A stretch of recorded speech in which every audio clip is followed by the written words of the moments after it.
tropics this evening. Aaron, a major hurricane rapidly intensified overnight in parts of the U.S. could see some effects this week. Weather Authority meteorologist Peter Sherwood has the latest advisory just into our newsroom. Peter. And we're seeing that it is still a Category 4 hurricane with those maximum sustained winds now at 140 miles per hour. Remember earlier today around 11 o'clock, even around 5 o'clock, we saw those maximum sustained winds at 160 miles per hour.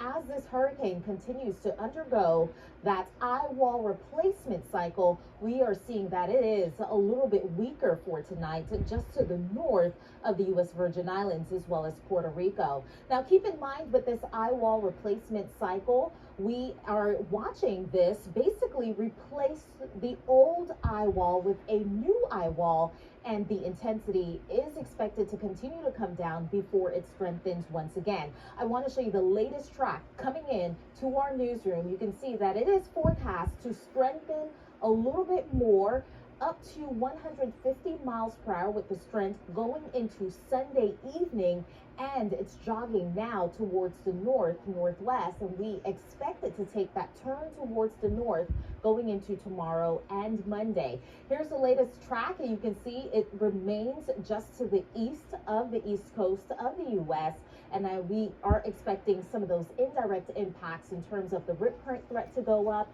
and some rough surf along some of our beaches. 130 mile per hour winds. Now we're looking at this intensifying as we're getting into, it looks like, the next several days. So by Sunday, it could be up to about 150 mile per hour winds. Right now it's 130. Some of these outer rain bands could swipe Puerto Rico, giving them about 2 to 4 inches of rainfall possible, 6 inches isolated. And as we're looking at the path, how does it impact the United States? Right now, it looks like this path is going to take a northeast flow, thanks to this nice cold front that's going to be pushing it away from us. That high pressure center, the Bermuda High, will allow it to just kind of pass through and sandwich in between the area. And that allows it to pretty much avoid the United States completely, except for surf. Some of the footage from Puerto Rico, I caught a portion of that hurricane that Jamie was talking about earlier. Those outer bands were hitting the island, expected to produce 2 to 6 inches of rain in parts of it. As of Sunday morning, Hurricane Aaron was about 200 miles northwest of San Juan and hitting wind speeds of 125 miles per hour.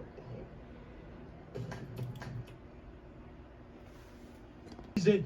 Just this afternoon, but also again tomorrow and likely Wednesday, that high rip current risk. So something that we're looking at is the overall surf. Very rough out there. And then you look at that undercurrent, which is the rip current pulling people out. Notice the surfers, though, taking it